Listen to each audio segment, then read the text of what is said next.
Our next presentation is from the Director of the National Institutes of Environmental Sciences, Dr. Rick Woychik. And Eric, would you do his introduction, please? Oh, I'd be delighted to. And I see Rick has joined us, and that's terrific. So I'm delighted to introduce my good friend and colleague, Rick Woychik, who has served as the Director of the National Institute of Environmental Health Sciences, or NIEHS, and the National Toxicology Program since June of 2020.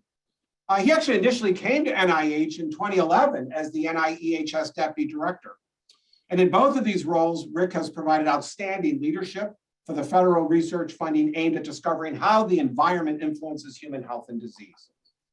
And I'll tell you that, like me, Rick was a Wisconsin Badger, an undergraduate at the University of Wisconsin. He completed his BS and his MS at the University of Wisconsin in Madison, and then got his Ph.D. in molecular biology at Case Western University.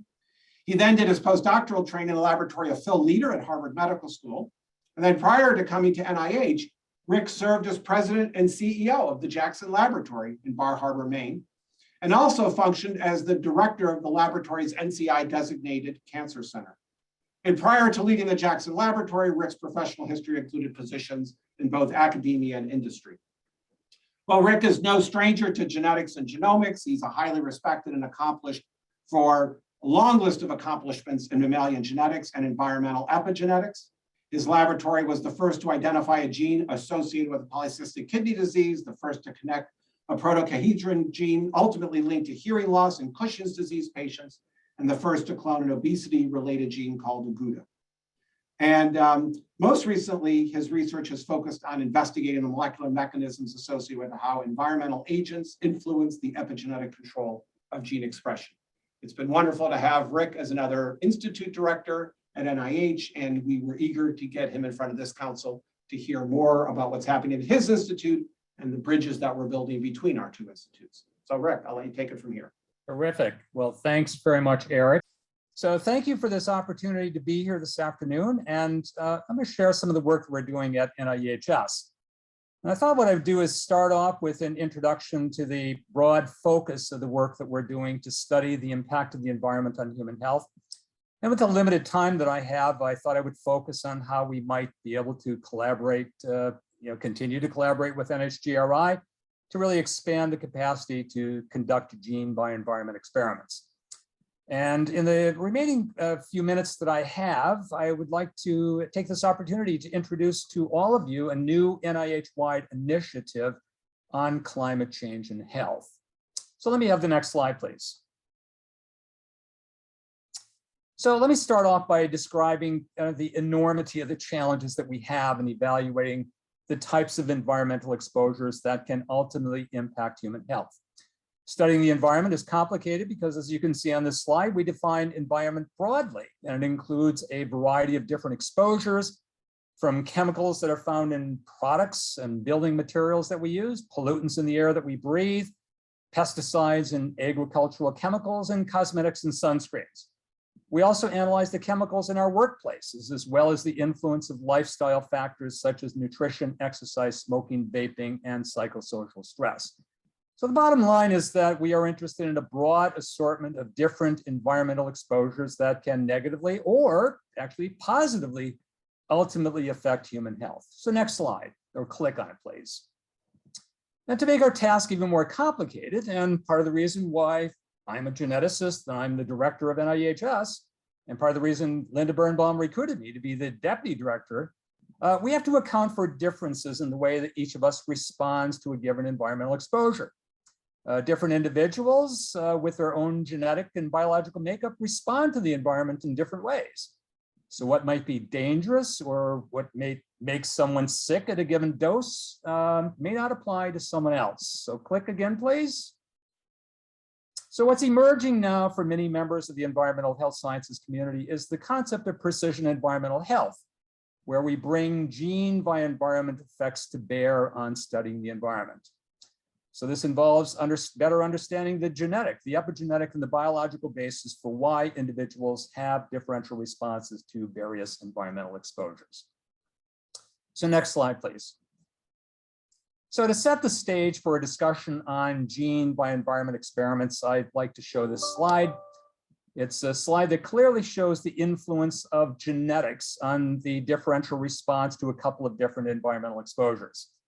So back in my early tenure, as Eric indicated, I was the director of the Jackson Laboratory. The mouse genetics community studied the impact of genetic background on a response to an over-the-counter analgesic, acetaminophen.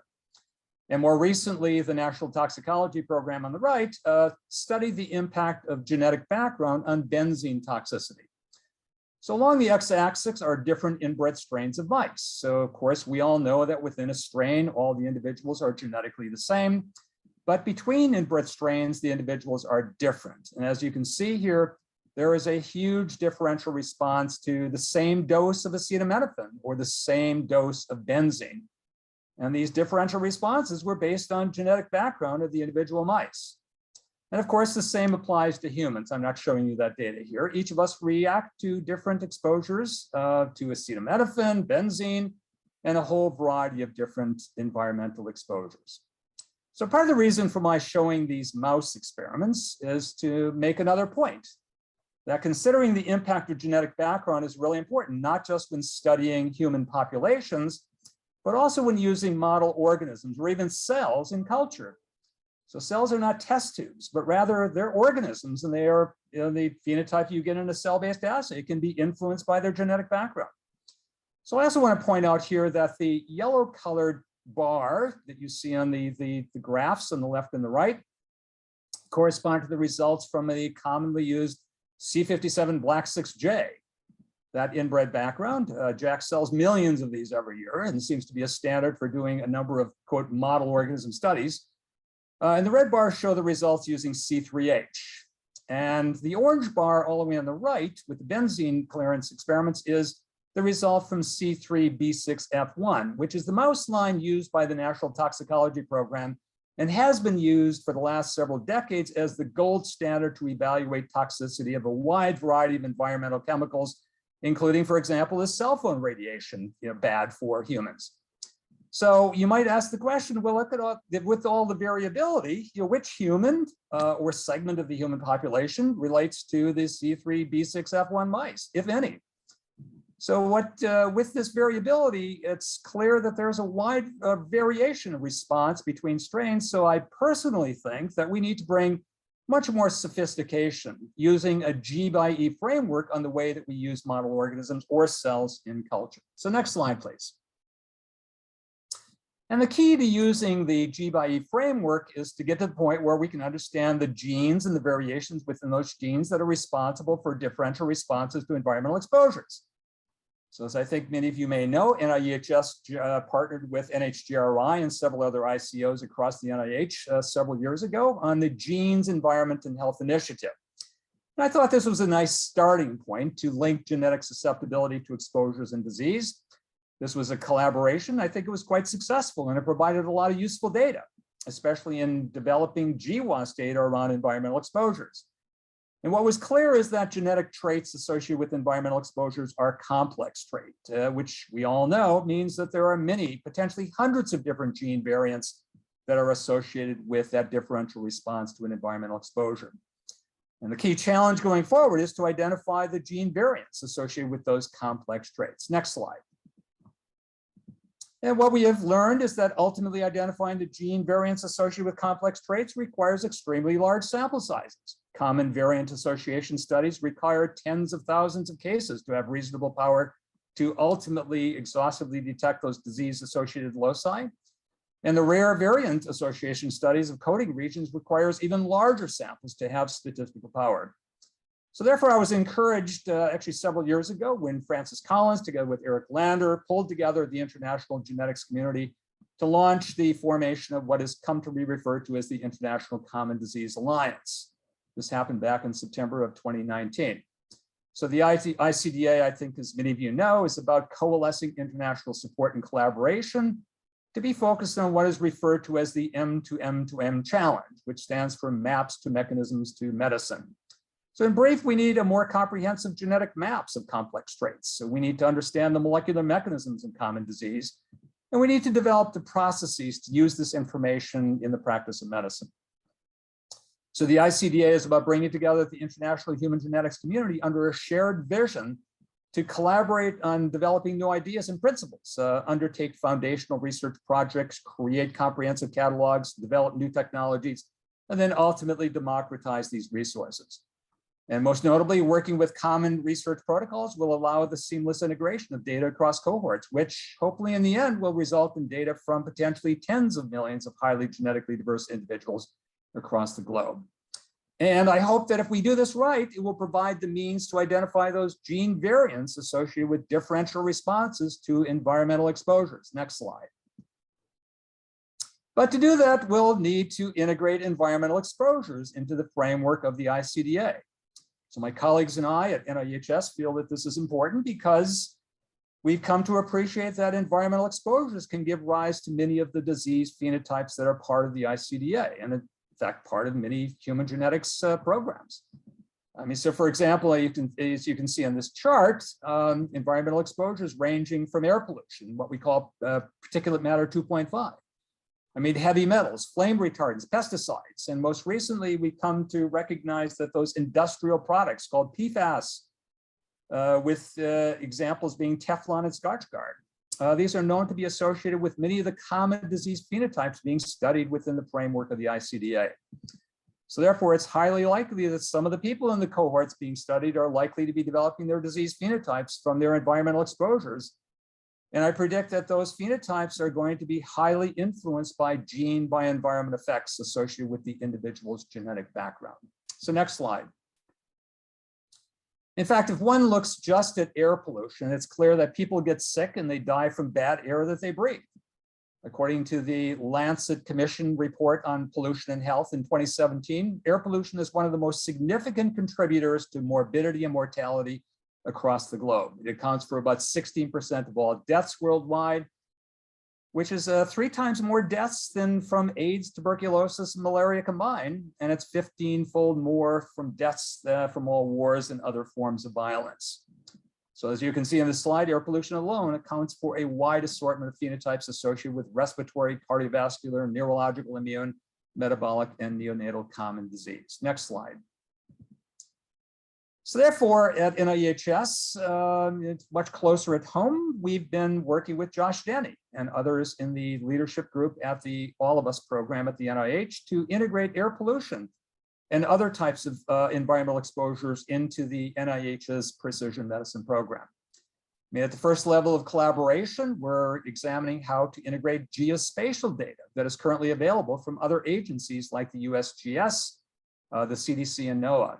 And we're doing this because knowing the address of where someone lives and where someone works or where they grew up can provide extremely useful data on environmental exposures like air pollution, PM 2.5, excessive heat due to climate change, social vulnerabilities following public health emergencies like hurricanes and wildfires. But this is just a start. We hope to continue working with all of us to add many other environmental exposures that ultimately we know predispose humans to disease phenotypes.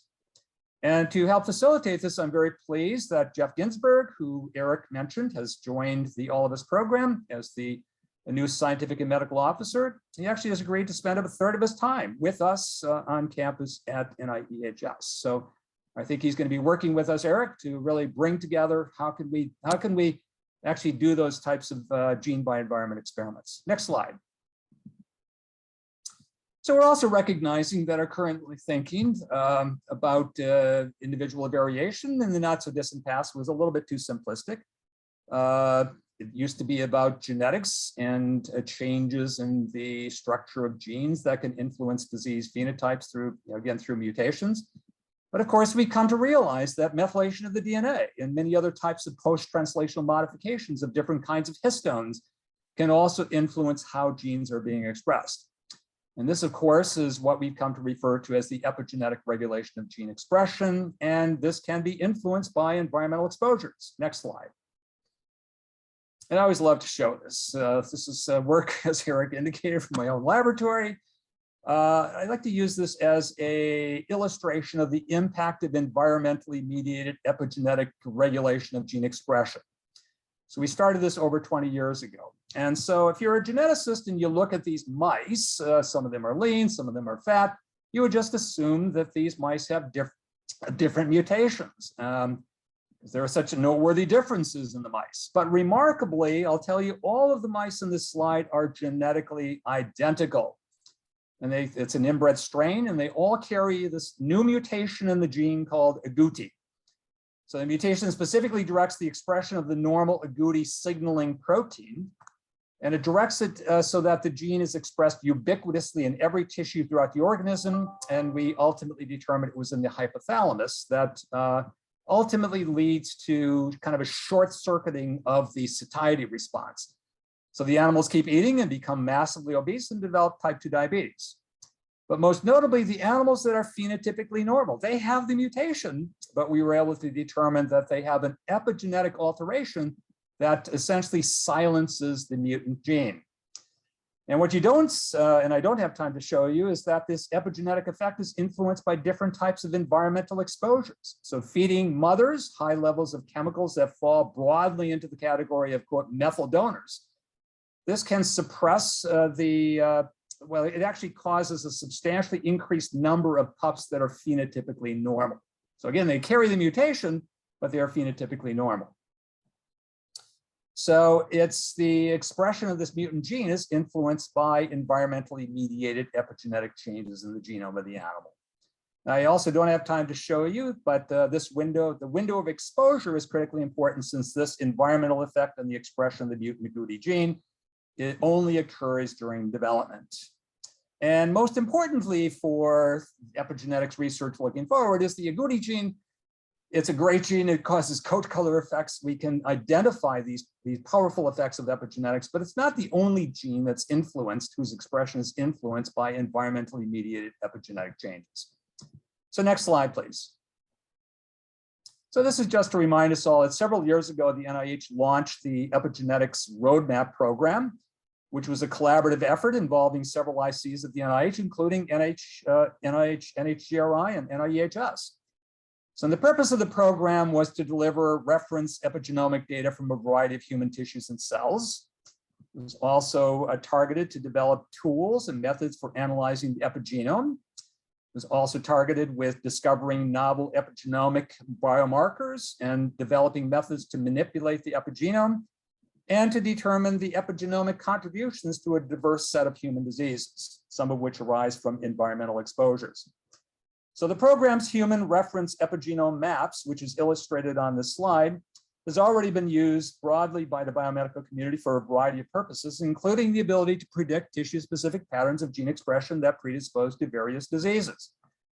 But there's still much work that needs to be done on studying the epigenomics. And for example, we need to better understand how epigenetic modifications of RNA can influence how genes are expressed. So those M6A and other base modifications of RNA we're discovering now have powerful influences on how a gene is expressed. And I noticed that NHGRI and NIEHS are co-sponsoring a workshop, an upcoming workshop on the RNome.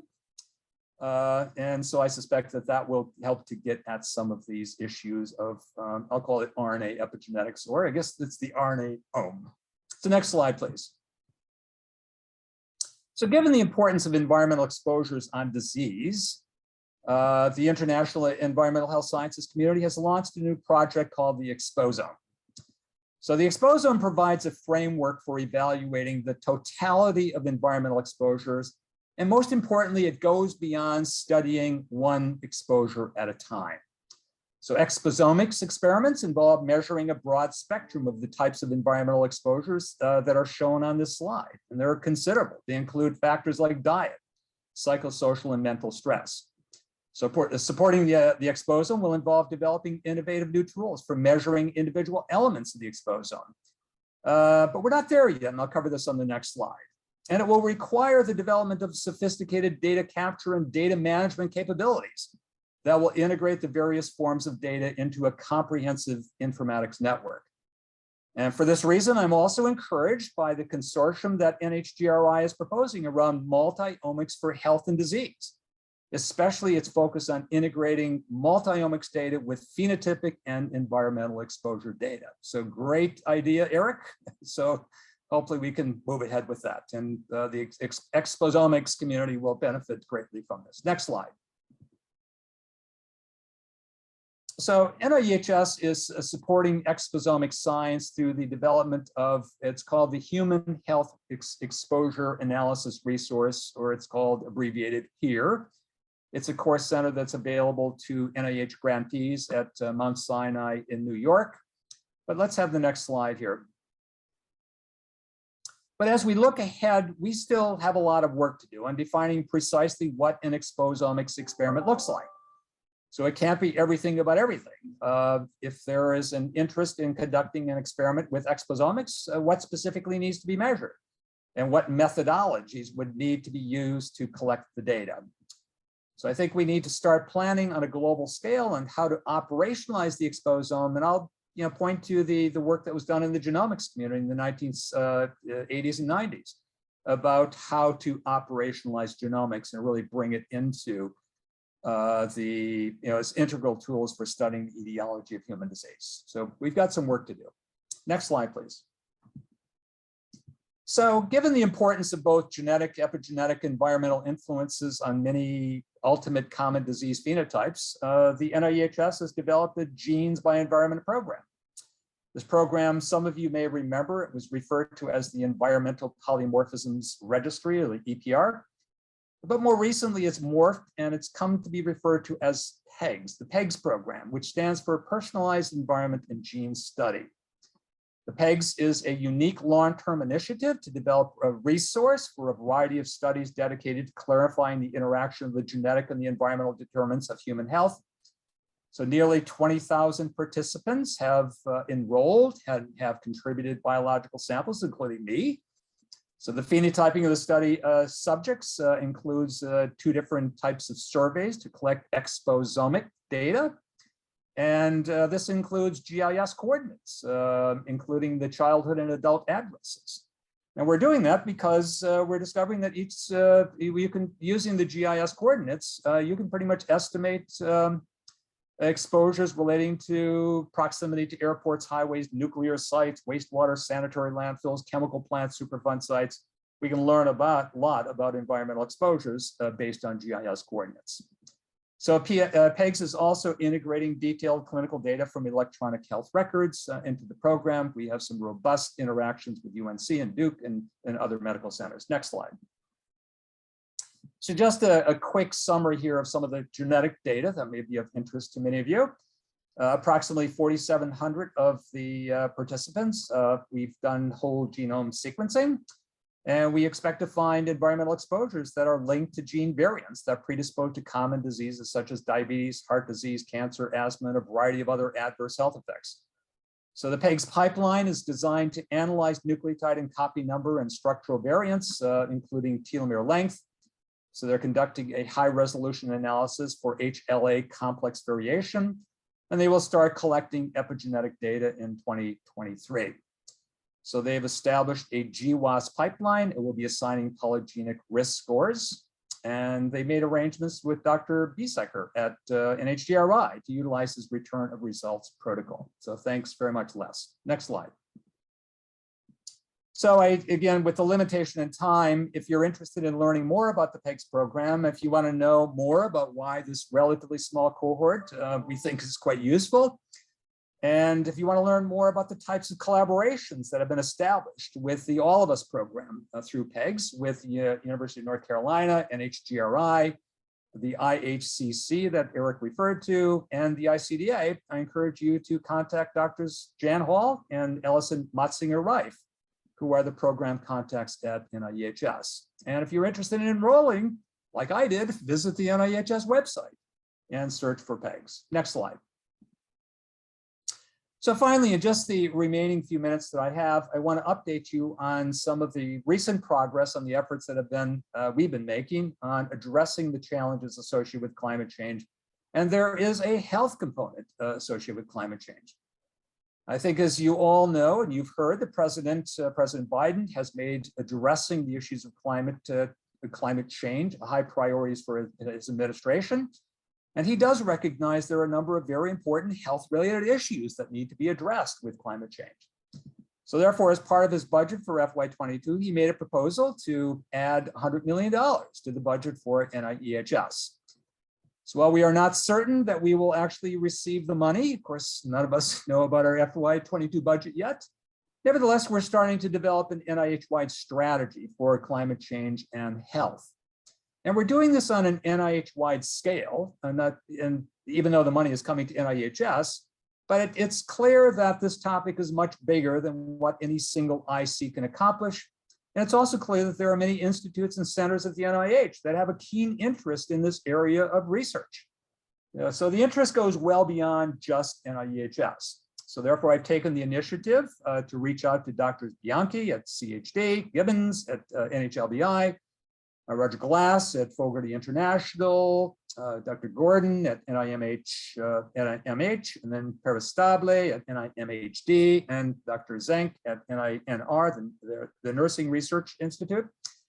And we have formed a kind of coalesced to form what we are calling the Executive Committee on Climate Change and Health. So together we have re-energized a long-standing working group of over 100 members from across all of the ICs at the NIH. The working group is currently co-chaired by Aubrey Miller at NIEHS, Josh Rosenthal at the Fogarty International Center, and our own Gwen Coleman, who is the acting director, deputy director of NIEHS, she is providing the much needed central coordination to keep all of the moving parts working in synchrony. So there is a steering committee of the working group with designees from the ICs that are represented on the executive committee. And the steering group is working with Drs. Miller and Rosenthal to make sure that the goals of the working group are achieved. The working group has been very busy with many different projects since we kind of launched this, I think it was last June and July.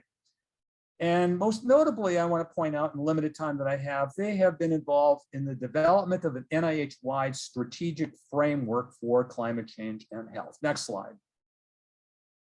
So I'm packing a lot of stuff in here in just a few minutes. So the strategic framework was developed using several sources of input data. This included a detailed NIH-wide portfolio analysis, a strategic whiteboarding session of all the different members of the working group, a landscape analysis, and probably most notably, there were 180 substantive responses that came in from an RFI that the working group issued last August on climate change and health.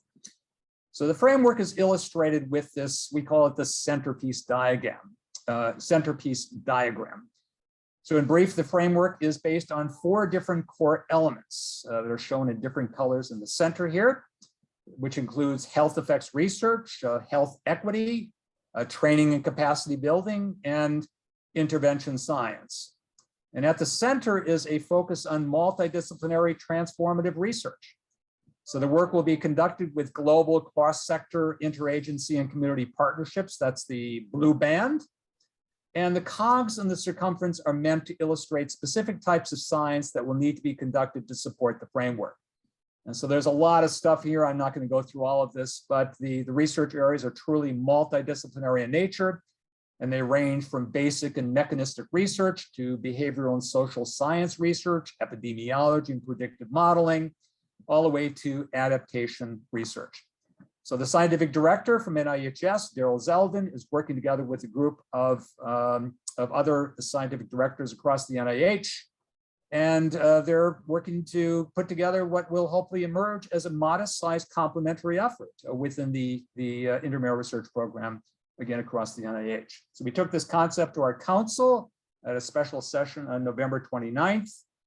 So we are now ready to go. We're just waiting for the funding to come in. And again, this is in the president's budget, the Senate and the House. We just are waiting for Congress to pass a budget. So we'll have the money in hand. So we have developed a URL for actually a website on climate and health. And the URL is shown here. It's www.nih.gov/climate and health. So take a look if you're interested. So next slide. So part of the reason for my being here and discussing this is we hope that you can participate. We encourage all ICs at the NIH. Eric has heard a lot of this already at an IC directors meeting that I gave a presentation at in November.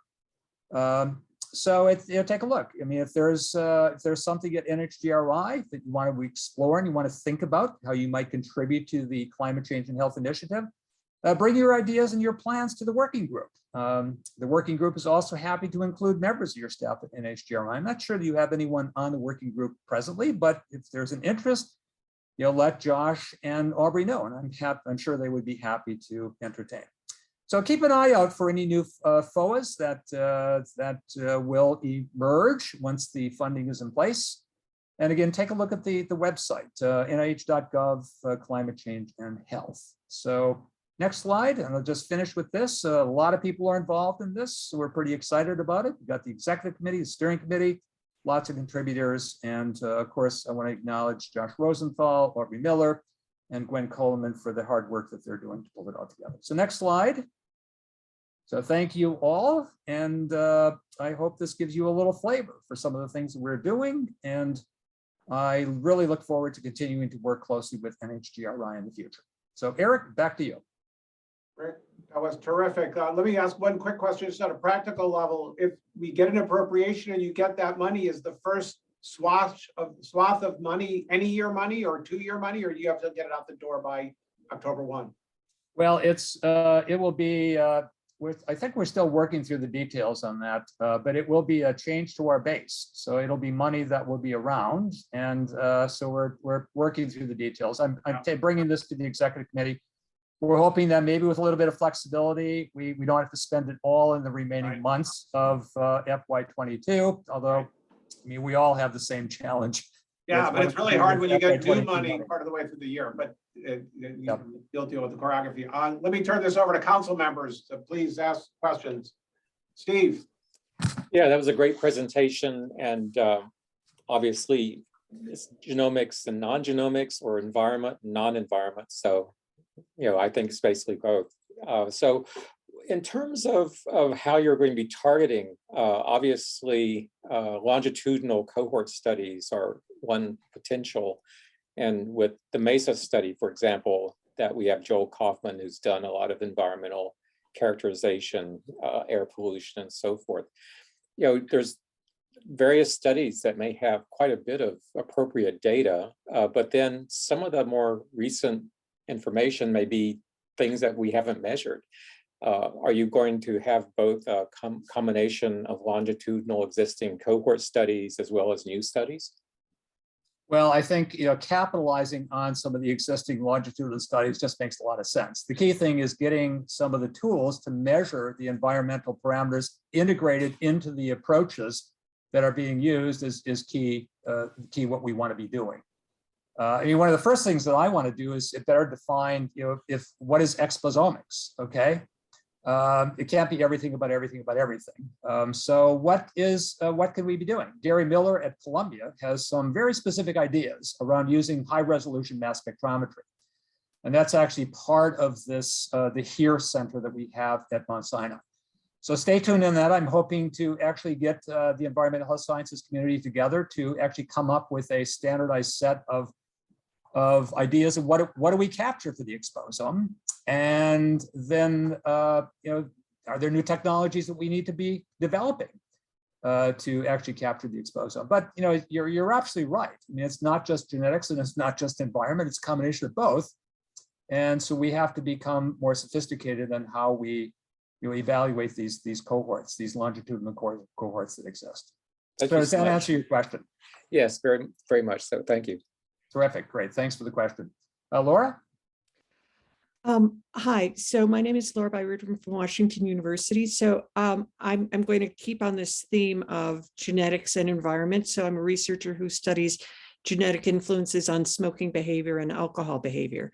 So oftentimes what we're thinking of as an environment with your lifestyle also has the genetic underpinnings, which just complicates this interplay between them.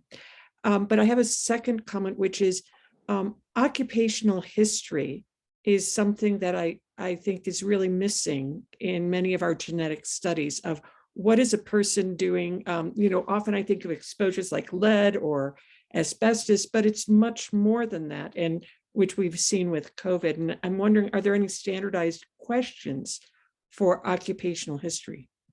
Well, that's a great question. And so we're working on better integrating this into essentially the practice of medicine. Where do you work? And what are you likely to be exposed to? We actually had a study recently where there are these plants that produce microwave popcorn.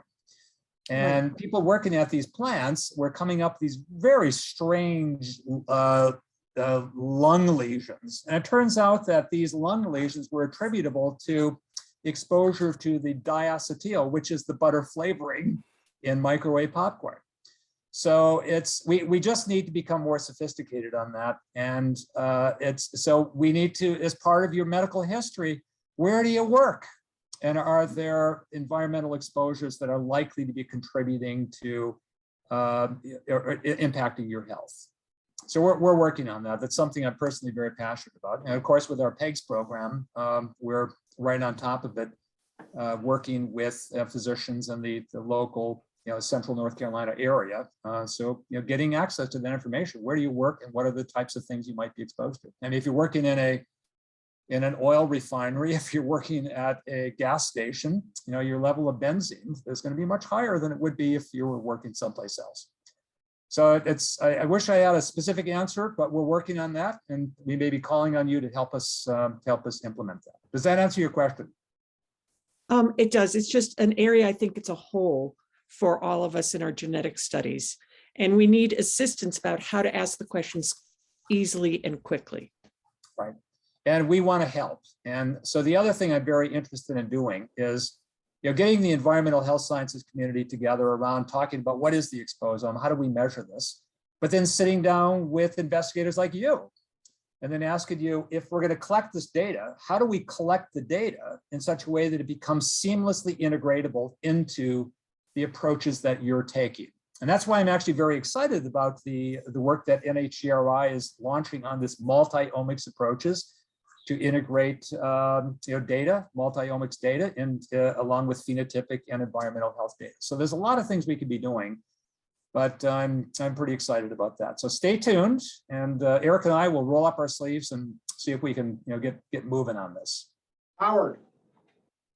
Hi, Dr. Woychik. This is Howard Chang. I'm an investigator at Stanford working on epigenomics and RNA. And thank you for that presentation. I want to ask you about kind of your vision for the exposome data, which seems very powerful. Now, one of the lessons from genomics is that many people would download existing data sets and then make further discoveries building on that. What is your vision for making the exposomic data also easily downloadable and open to further analyses? Well, actually, part of the vision is, growing up in the genetics community, as I indicated, we need to be learning from both the positives and the negatives as genomics was rolled out. But we have to be developing the types of global databases, so this data can be seamlessly integrated, and then it becomes seamlessly accessible to the investigators that want to use that data. So that's a big area of focus right now. Actually, as deputy director, I created a part of our infrastructure at NIEHS to create a data management system. And so we want to figure out, how do we bring all of this information together so it's seamlessly accessible to you? Well, first of all, that you can contribute your data to it, and then it becomes seamlessly accessible to you to do the types of experiments you need to be doing. So do you want me to go on, or does that fundamentally answer your question? It started to, yeah. So I'm glad that's already on your radar as an important goal. Absolutely. And it's the one thing I'm absolutely passionate about is you got to plan for the data management systems in advance. And it seems to be, it has to be an integral part of the way you're planning exposomics. So don't come up with a whole exposomic strategy and then at some point down the road figure out, well, maybe we have to do something about the data. It needs to be an integral part of the planning process. Peter? So I love the work you're doing on the whole epigenetics of RNA. Actually, is Thank you. part of my graduate work was on M6A and with Fritz Rotman and looking at cap structures. Oh, wow. Okay, fantastic. Yeah, so that's I was doing this back in the days where we thought there's got to be something important about these M6As, but of course the technologies didn't exist yet to do the types of things we can do now. So keep up the great work. Thank you. Yeah, it's terrible, Rick. These youngsters get to have all the fun now because Yeah, they I have all know. the technologies that you and I didn't have. I know. It happens. Although Peter, we're having a pretty good time. we're having too. fun. So, All right. Thank you, Dr. Woychik. This is Peter Robinson, also from Jackson Laboratory. I'm going to play devil's advocate for a second. So I've studied the data catalog of your institute, and it seemed to a certain extent to be sort of a mixture of many different exposures and histories. I'm wondering, given especially your background at JAX, why not choose one particular area, sequence a large enough cohort, get enough data, get enough metabolomics data, get mouse data, and try to understand the game plan for one particular exposure problem, and then generalize? well, we can do that. And in fact, the benzene exposure experiments that I alluded to, actually, we did an experiment in collaboration with Gary Churchill and colleagues at Jackson Laboratory to actually do that, take that one exposure and exhaustively look across both the collaborative cross and the diversity outcross. So we're doing these things. It's just what I want to try to do is exactly what you're describing. Is we got all this stuff kind of independently coming in. We've got to somehow figure out how do we start pulling it all together in a way that it's useful not only to the environmental health scientists, but to people working outside of environmental health science in a way that you can use it to then begin to bring substantive information about environmental exposures like benzene, and to actually do genetics and genomics experiments. So I don't know, should I go on, or does that give you a sense of, yes, work with me on this, please? Sure. No, I understand. Thank you. And in fact, we have, and I can't give you all the details, but I mean, I'm personally very interested in many of the resources that JAX can bring to bear on studying complex traits. So, but it's also, got a great interest in not just in mice, but in humans. And I think the critical thing there is really getting to the genes and the genetic and the gene variants that are connected with the complex traits in model organisms and in humans. Because I think it's the gene, the identification of the gene and the networks that these genes participate, function in, that is going to be the mechanism through which you can translate the model organisms to humans. I don't know, what's your reaction to that?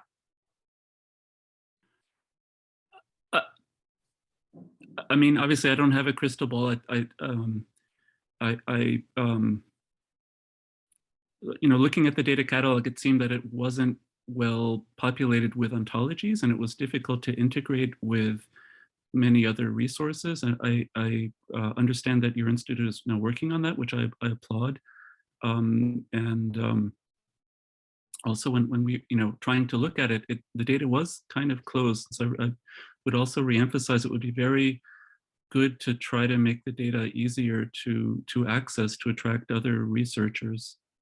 So I tell you what, let me ask you a favor. Send me an email with specific examples of what's difficult to access, and let me see what I can do to fix that. But I do agree with you. In fact, it was several years ago, I actually created the Office of Data Science at NIEHS. This was before it was popular for everyone to do this, but we had it. And one of the first things that it charged them to do is we've got to start getting the environmental health sciences community together, just like what Judy Blake and folks in Europe in the mouse genetics community do. We've got to have some standardized vocabularies and ontologies as a critical point. Now, we haven't made a lot of progress on that. In fact, I just had a meeting last week asking the people in our Office of Data Science, what can we be doing? We got to get these people around the table and coming up with these standardized ontologies and vocabularies. So we're aware of it, but send me an email with some specific queries, and I'll get back to you. Will do. Thanks for your interest. Iftikhar, I'm going to give you the last question because we have another speaker to fit in before our break. Yeah, thank you. And thanks, Dr. Woychik, for that great talk. I think we are running out of time, but I wanted your quick comment on the use of technology, sensors, mobile phones in getting granular, longitudinal environmental data and linking that to the EHR? Well, absolutely. So it's where can I start? So we've spent quite a bit of time. Actually, David Belshaw in our extramural division has been reaching out to our grantee communities and encouraging them to develop innovative new technologies to capture the environment.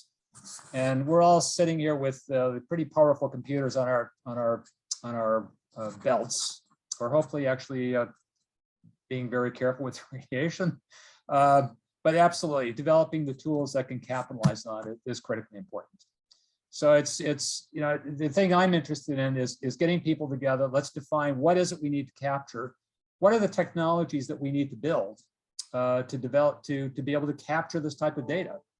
And then how do we develop the data infrastructure so that we can archive this information in a way that's maximally usable? So Peter Robinson can use this stuff to map traits and ultimately begin to understand those genetic variants associated with genes that predispose to or associated with the complex traits. So to answer your question is yes, we're very interested in that, and we have to just figure out how do we define what needs to get done, and then put some money on the table and help to get it done.